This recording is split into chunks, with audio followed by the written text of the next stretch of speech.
A thick feeling of tension once wrapped around the city streets as the 1920s dawned. This was an era of roaring nightlife, basement speakeasies, and an endless thirst for contraband liquor that fueled some of the most notorious kingpins in the land. Bright lights, jazz melodies, and hidden gambling dens brought excitement to some and dread to others. The underworld secrets that came to define this period were as tangled as the labyrinth of alleys that threaded through New York's boroughs. Tucked away in back rooms and smoky parlors, members of crime families built empires on protection rackets, dark bargains, and shadowy alliances that shaped a new age of organized crime. One figure among these infamous syndicates stood out, earning a reputation for cunning and ruthlessness: Joe the Boss Masseria, sometimes known as Joe Mia in sensational headlines of the time. That name alone stirred the city's press into a frenzy, leading to news articles that fed the public's fascination with real mafia stories and the hidden rules that governed them. In these times, any murmur of a gangster's name could strike fear even among streetwise residents. By the late 1920s, the newspapers could not stop reporting on the steadily growing violence that defined the criminal landscape. The silent dread behind every corner was not without reason. Bodies could turn up at dawn in strange alleyways, the work of leveled firearms and merciless enforcers. Police rosters filled with names suspected of operating covert saloons, orchestrating illegal lotteries, or trafficking everything from bootleg liquor to targeted muscle for hire. Those who ventured into the realm of unsolved mysteries would find themselves staring into a swirling haze of rumor, betrayal, and coded warnings. Amid this volatile underworld, a chilling question emerged: which criminal leader would endure as the ultimate power broker of New York City? Joe the Boss was recognized early for his uncanny capacity to survive any trap.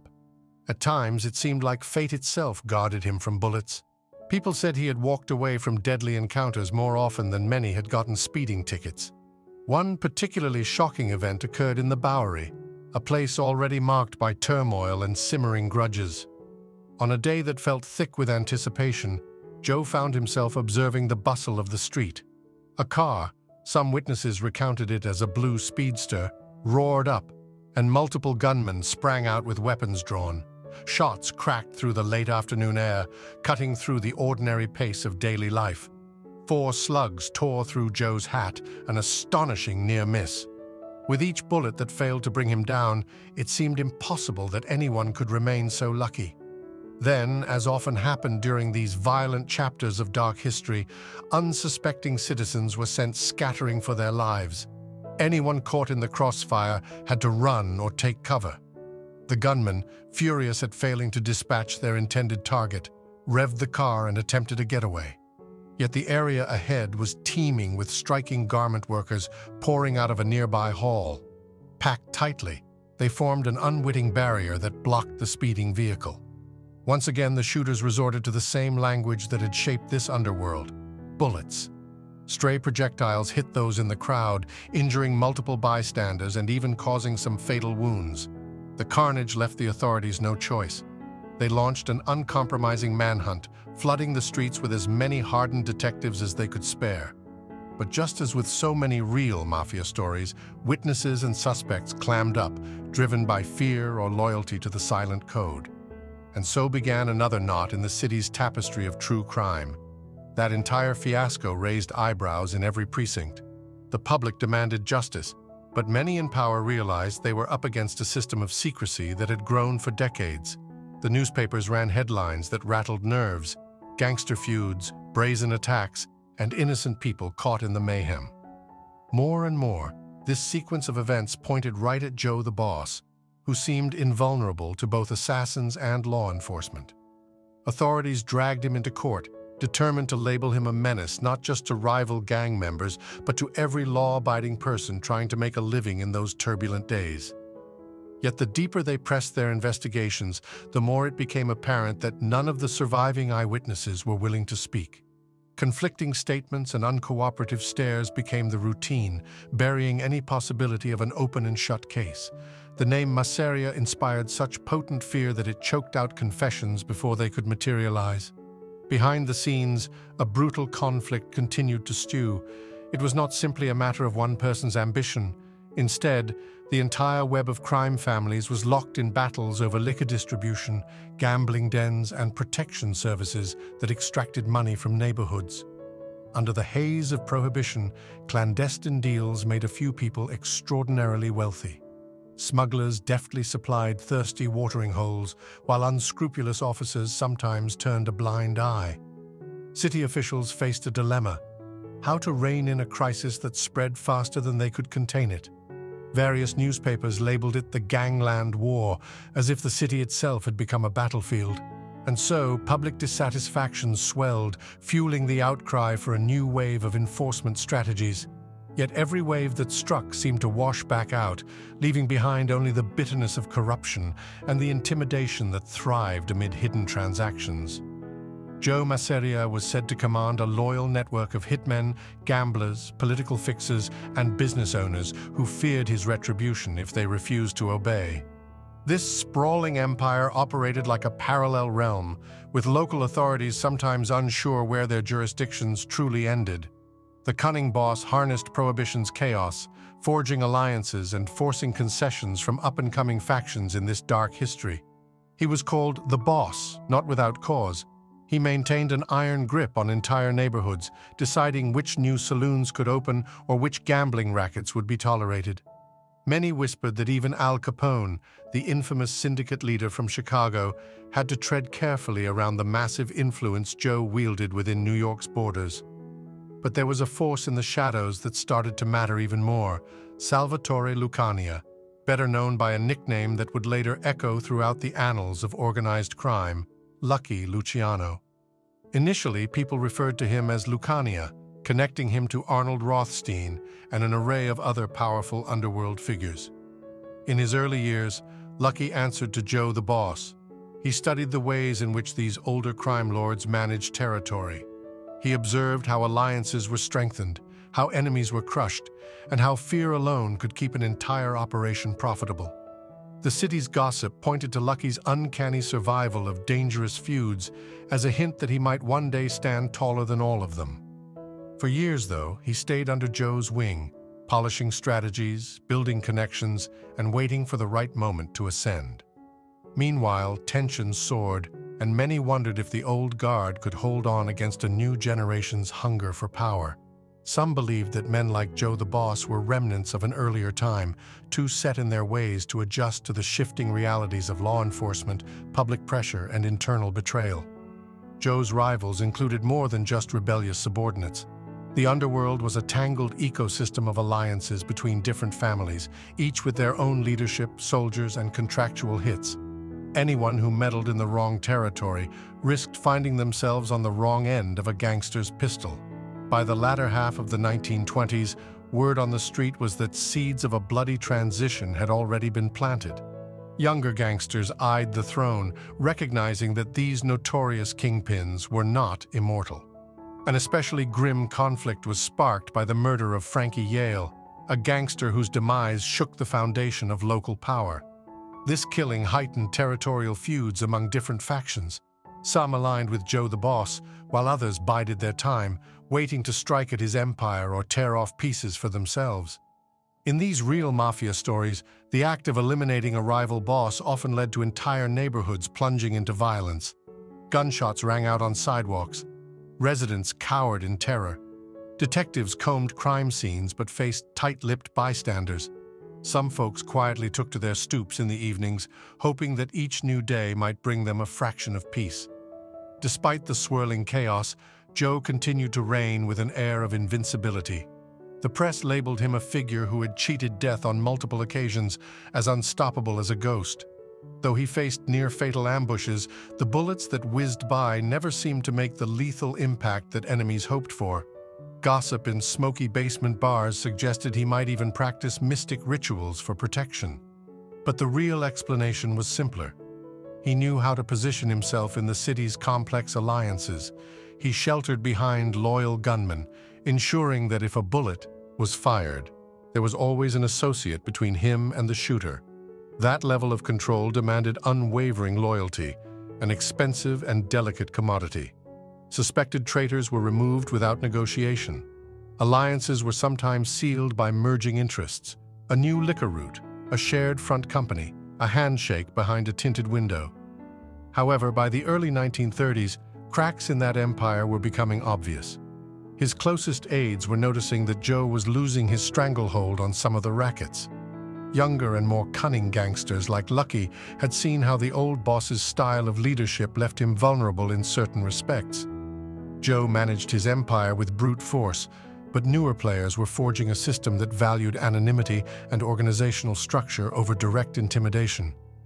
This represented a quiet transformation in the underworld secrets of New York, away from flamboyant, old-fashioned leaders and toward a more modern, corporate-like approach, with lines of authority that stretched across state lines.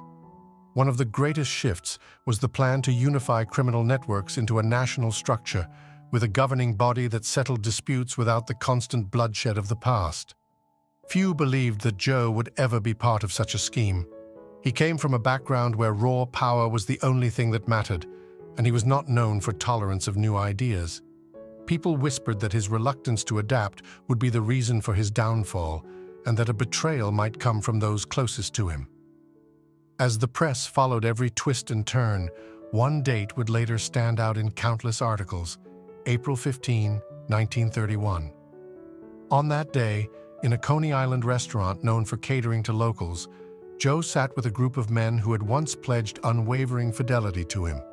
The ongoing version of events indicated a final game of cards. Some said it was a pinnacle hand, though often such details are lost to the chaos of the moment. Without warning, some of his companions departed their seats, heading to the restroom or stepping away for a moment. In those fleeting instants, betrayal gripped the restaurant like a silent storm.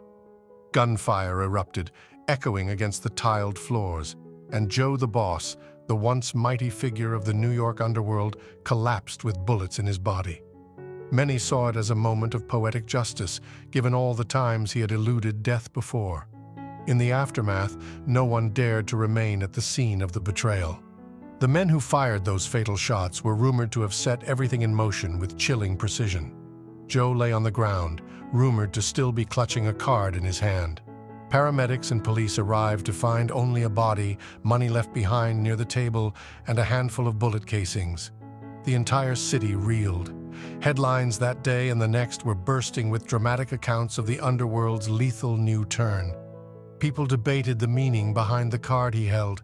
Some saw it as evidence of cosmic irony, an ace ironically representing the final flourish of his power.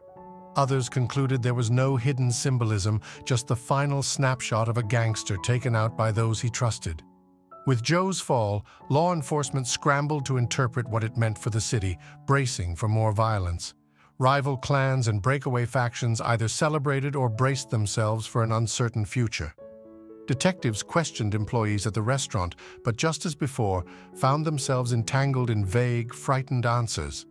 Some employees genuinely had no knowledge of who orchestrated the killing, while others likely aimed to protect their own necks. Friends of Joe moved quickly, trying to preserve pieces of his empire, or at least salvage what was left. Associates gathered at his opulent duplex on West 81st Street, perhaps in shock that the unthinkable had happened. Rumors circulated that as many as 25 enforcers convened for a war council to plan their next steps. Whether they recognized the dawn of a new era or sought immediate vengeance remained unclear. This uncertain vacuum fed more unsolved mysteries, the lifeblood of every true crime narrative. Authorities printed statements about stamping out the criminal networks, but some recognized that a more sophisticated empire was emerging under the guidance of younger minds. Lucky Luciano was soon whispered about as the prime candidate to fill the vacuum Joe had left behind. While Joe had indulged in the flamboyant style of an old-school racketeer, the younger generation pursued deeply strategic connections. They built a sprawling system of rackets that included heretofore untapped markets like sex work, dope, and union infiltration. They aimed to make deals that minimized random violence, replaced by targeted attacks that generated fewer headlines.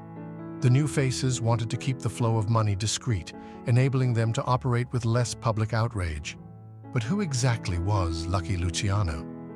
During those years, newspapers referred to him as a lesser-known figure to the broader public, overshadowed by celebrities of crime such as Arnold Rothstein or even Al Capone.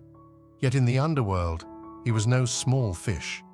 He had earned his stripes working under various racketeers, gleaning lessons in how to bribe law enforcement, how to exploit political connections, and how to expand the dominion of an organization. He faced arrests, overcame near-fatal beatings, and navigated a social scene where one wrong remark could get a person shot in broad daylight. The seeds of the so-called modern mafia blossomed in this environment. Those in the know speculated that Lucky's role in Joe's downfall was not just opportunistic, but a necessity if he intended to unify multiple crime families. Clashes over territory continued at a simmer, especially in Brooklyn and Manhattan. Each borough had its own set of bosses, each with grudges to settle or turf to claim. Temporary truces were sometimes orchestrated over shared interests, like controlling an entire shipping dock for smuggling. But underlying tensions rarely disappeared. Whenever a new potential threat emerged, the cycle of violence could escalate again. Observers might see these events as a never-ending war, fueled by the profits of gambling and whiskey barrels rolled in from Canada or secret distilleries. By this phase, the newspapers had accepted that organized crime would not simply go away on its own.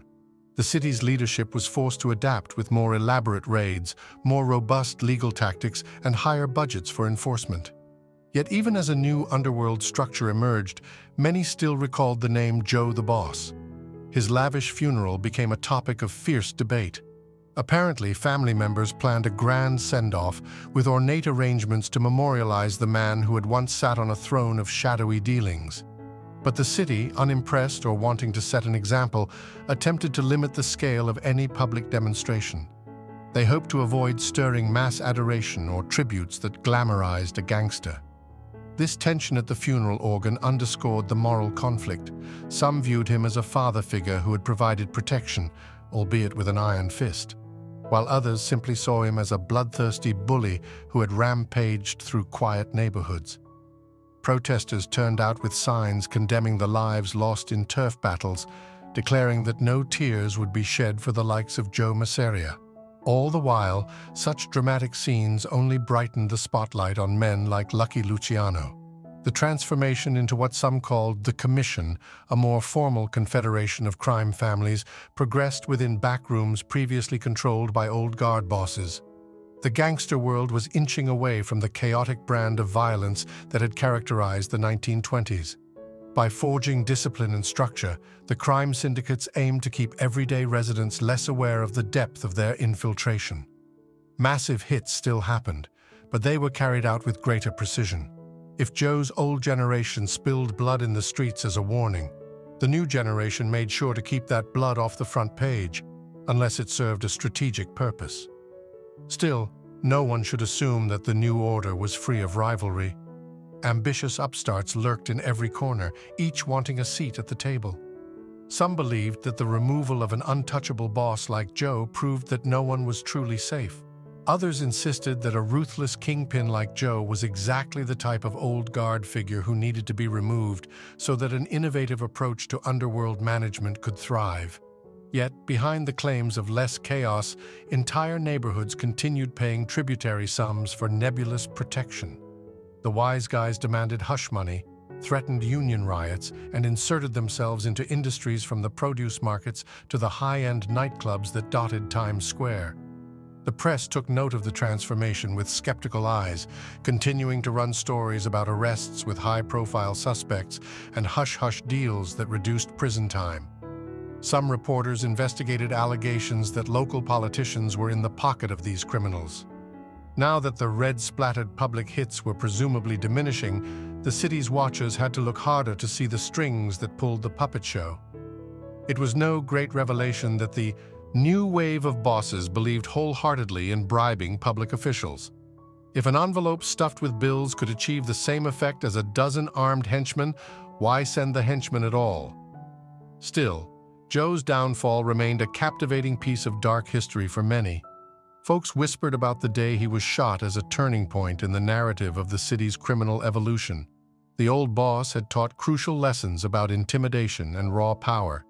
But the men who replaced him recognized that violence in the open was a liability, drawing the ire of law enforcement and the media. Rather than open shootouts, they would rely more on subtle messages, a sting in the shadows, a rumored blackmail ledger, a network of informants who made it impossible for a victim to know whom to trust. That approach formed the underpinnings of what would soon be recognized as a shadow government, infiltrating unions, businesses, and municipal boards with cunning stealth. Law enforcement, for its part, tried to adapt. Some officers stuck to old routines, rounding up usual suspects whenever a body showed up. They demanded statements from traumatized witnesses who would rather remain silent than risk retribution. Others understood that a new method was needed to combat the surging alliances that made the city's underworld so powerful. Rumors circulated that the FBI took greater interest in infiltration strategies after seeing how Prohibition had ballooned syndicated crime. However, actual evidence for such long-term tactics sometimes got lost in the bureaucracy of local and national politics. Meanwhile, the mobs built deeper roots, forging a labyrinth of money laundering and shady deals that further enriched their bosses, all while newspapers wrote of an unstoppable wave of crime families reorganizing the entire criminal order. Curiously, each time major figures were brought in for questioning, the result often mirrored earlier fiascos. Key witnesses disappeared from the narrative. Some changed their stories out of terror, others quietly vanished from the streets altogether. A few turned up in rivers, establishing the grim reality that confessions had a cost. Such tragedies only cemented the fear that these infamous syndicates had the power not only to operate in plain sight, but also to silence any threat to their stability. Political pressure mounted for more decisive government action. Some officials championed the idea of intensifying punishments in organized crime cases, specifying mandatory sentences if they caught a gangster red-handed. Others pinned their hopes on secret infiltration of criminal circles, employing undercover informants to gather genuine evidence. But as the death toll rose, it seemed each tactic needed to evolve further to penetrate the code of silence. Meanwhile, families of the average citizenry absorbed the shock. Some tried to remain aloof, reasoning that as long as they avoided back-alley speakeasies, they might feel safe. Yet the reality was that illegal hooch and gambling financed the expansions of these shadow oligarchs. Money poured into so many establishments that it was easy to suspect how widely corruption had spread. Workers in legitimate industries suddenly found themselves dealing with union racketeers, forced to cough up bribes or face brutal intimidation.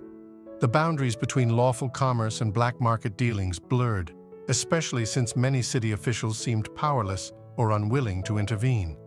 The city was not alone in this phenomenon. It was an open secret that organized crime bosses were coordinating with their counterparts across state lines, forging a chain that stretched well beyond the city's outskirts. In the public mind, the saga of Joe the Boss was a cautionary tale about how formidable a single figure could become if left unchecked. Some wondered what might have happened had he lived longer, continuing to tighten his grip on the underworld secrets of Manhattan and Brooklyn. Rumors circulated that he intended to expand deeper into policy rackets, controlling the illicit lotteries that appealed to the city's lower-income residents. Others believed that he had lost focus, consumed by an inflated ego and ignoring the fact that younger, smarter associates watched his mistakes. The truth may never be definitively confirmed, lost in a swirl of testimonies that changed under duress or vanished altogether. One area of speculation involved the possibility that men like Capone, who was feared for his stronghold in Chicago, and other outside forces had begun to threaten Joe's stable environment, pushing him to clamp down even harder on borders. But that very clampdown could have fueled resentment in subordinates who hungered for a less militaristic leadership style. Old patterns of leadership, shaped by brute force, seemed doomed in an evolving world where cunning diplomacy could produce greater gains with less bloodshed. If Joe had recognized that, perhaps he would have formed strategic partnerships to modernize his empire. Instead, he left himself exposed. Some said he could never conceive that any of his own men might turn on him. When the final meeting in that Coney Island eatery took place, it was widely whispered that Joe expected only a routine gathering, a chance to catch his breath away from prying eyes of the press. Instead, his demise became front-page news, sending a ripple effect across all the boroughs. On those very front pages, an ongoing press spectacle played out with each new detail of his downfall. So many had assumed he was bulletproof that the event sent shockwaves through the public. The newly emerging narrative pointed a glaring spotlight at men like Lucky Luciano. In hushed appearances or veiled references, reporters tapped into the rumor mill. Was this indeed the moment that catapulted Lucky into the seat of underworld leadership, enabling him to shape the future of organized crime? In time, a fresh order took root. Instead of daily shootouts, the underworld now orchestrated more clandestine hits, quieter but no less lethal. Gambling flourished behind closed doors, courtesy of carefully arranged networks that minimized friction with local law enforcement. Rather than see flamboyant gangsters strutting openly, you would see well-dressed individuals maintaining an air of legitimate business while pulling strings from behind the curtains. That transformation drew the attention of federal agencies, culminating in relentless attempts to bring down top figures in racketeering cases, tax evasion charges, and other angles the cops once overlooked. However, no matter how many figureheads were nabbed, the structure persisted. The creature lived on, adapting to new threats. Joe's disappearance from the scene symbolized more than just the end of one man. It hinted at a radical shift in how the underworld would do business. Yet Joe's memory refused to fade overnight. Even among those who hated him, there was a recognition that his extensive control had in some sense stabilized the city's gangster politics. With him gone, a flurry of smaller disputes erupted as different lieutenants vied for territory left unclaimed by the meltdown of the old guard. Some called it a small-scale underworld civil war, though it did not quite match the large-scale bloodbaths of earlier years. Others believed it was simply the final painful spasm of a passing generation of criminals as they were replaced by the next wave. Police blotters recorded a noticeable spike in hits targeting mid-level racketeers, suggesting that a quiet purge was underway. Meanwhile, families of the newly slain launched their own quests for revenge, generating a cyclical pattern that seemed unstoppable. And then, after some months, the landscape appeared to settle. Rumors spread that Lucky, alongside a handful of other formidable figures, had reached an accord to keep the violence contained. They favored the phrase, cooperation over destruction. In their mind, real mafia stories need not revolve around shootouts that sparked massive publicity. Instead, they could revolve around a labyrinth of alliances, money laundering, union control, and narcotics distribution. Elements that yielded enormous profits without the headlines that had once put the city in an uproar.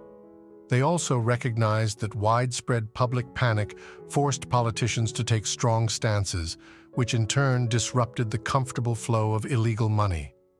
The lesson gleaned from Joe's day was that flamboyant infiltration led to an oversaturation of law enforcement scrutiny. If the new guard wanted to avoid the fate of old-fashioned bosses, they needed to exercise caution.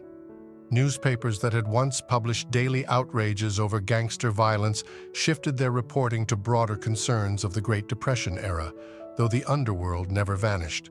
Politicians faced voters increasingly worried about financial survival and job creation. This redirected attention allowed the reorganized mob to slide under the radar, at least compared to the all-out wars of earlier years. The machinery of organized crime advanced like clockwork within the city's underbelly, its cogs lubricated by bribes and intimidation that seldom made headlines. Smaller exposés and unsolved mysteries did crop up, revealing glimpses of alliances or contract killings, but investigators frequently hit dead ends as intimidation and hush money sealed lips. Among historians, Joe the Boss remains a defining figure for that transitional period of true crime.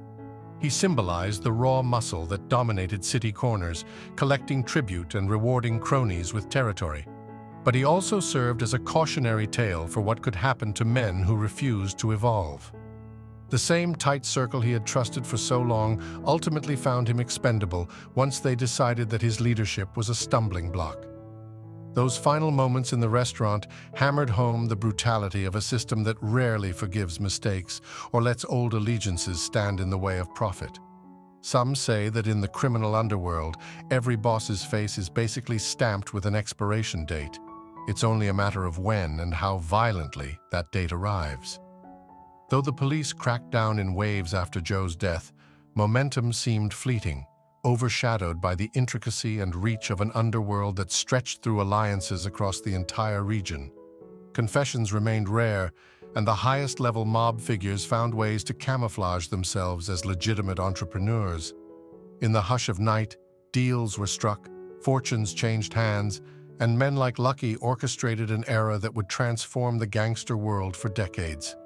For all the hype around future figures such as Vito Genovese or the newly emerging overseers of criminal activity, the footprints of Joe Masseria still lingered. He had, after all, taught his subordinates the importance of unstoppable confidence, a trait that could terrify opponents into submission. Yet confidence without adaptability was just as deadly for him as a bullet. He overlooked the significance of forging alliances with the up-and-comers who would shape the city's gangster scene for the next generation. That ignorance left him vulnerable to those very men who had watched and learned from him. By the time the restaurant doors clicked shut behind the conspirators, the boss realized too late that no throne is unassailable in the underworld. For on that fateful day, the city of New York discovered that a boss could be dethroned in an instant when the winds turned sharply, ensuring that underworld secrets would keep evolving with or without him. Looking back from a modern perspective, historians credit Joe the Boss with inadvertently sowing the seeds for the new organizational framework that overshadowed him. By dominating the city so thoroughly, he forced smaller factions to unite or perish. This very unity blossomed into an entire network of crime families from which the next era's leaders emerged. Ironically, the system that ended him was the one he had helped to create. If he had not consolidated his power so forcefully, there might never have been a need for men like Lucky Luciano to craft a clandestine board designed to resolve disputes without weekly murders in the newspapers. Only time told the further havoc that knowledge and structure would yield. The same sophistication that paved the way for more silent hits also paved the way for infiltration into legitimate businesses. By the 1950s, politicians and the public at large were grappling with a phenomenon that snaked its way into the construction industry, shipping docks, the garment districts, and countless other domains.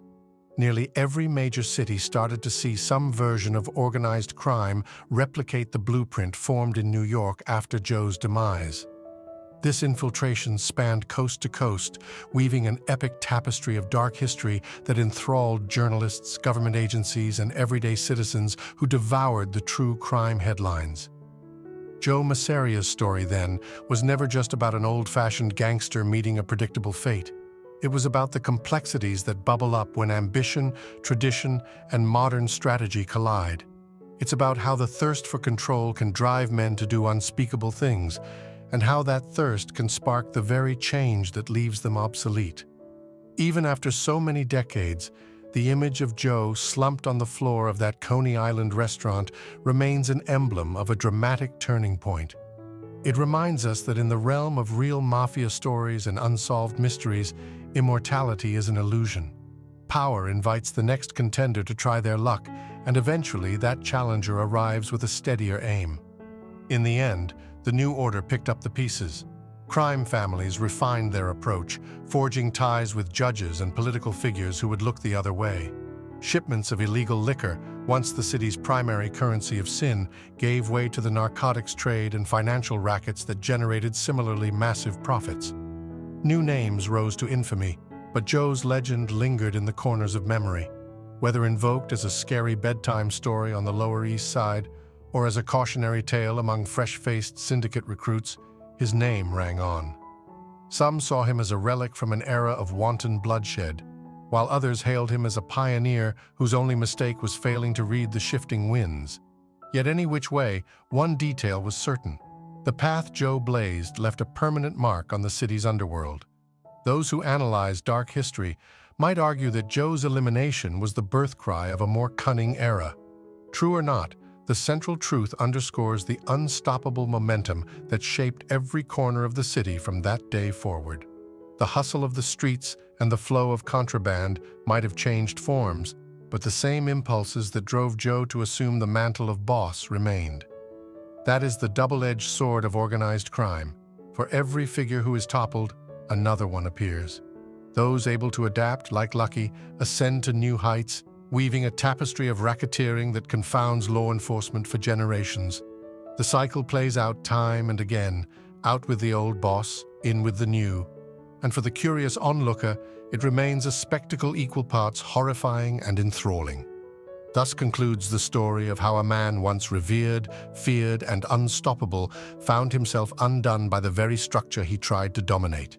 The city that had trembled under his command slowly carried on, shifting from Sunday parades to the hush of polite society dinners where new bosses watched from the shadows. The press, invigorated by the sensational event, learned to expect more hidden feuds, more cunning expansions of criminal empires. As the decades rolled on, the tale of Joe the Boss served as a timeless warning. No matter how intimidating, every boss can be replaced when the tides of underworld secrets decide it is time. What remains is the echo of gunfire in a noisy restaurant, the silent aftermath of an empty chair at a card table, and the swirling rumors of who planned that finishing blow. The entire city reeled for a moment, stunned that this immortal figure had finally been taken out in such a brazen manner. Then life resumed, with new names and fresh investigations fueling the ongoing saga of true crime. From that era sprang the labyrinthine world of crime families that expanded nationwide, forging alliances across state lines and forming what some would forever call the modern American Mafia. And to the question of who truly orchestrated Joe's end, perhaps it was a perfect storm of betrayal, ambition, and the unstoppable churn of gangster politics.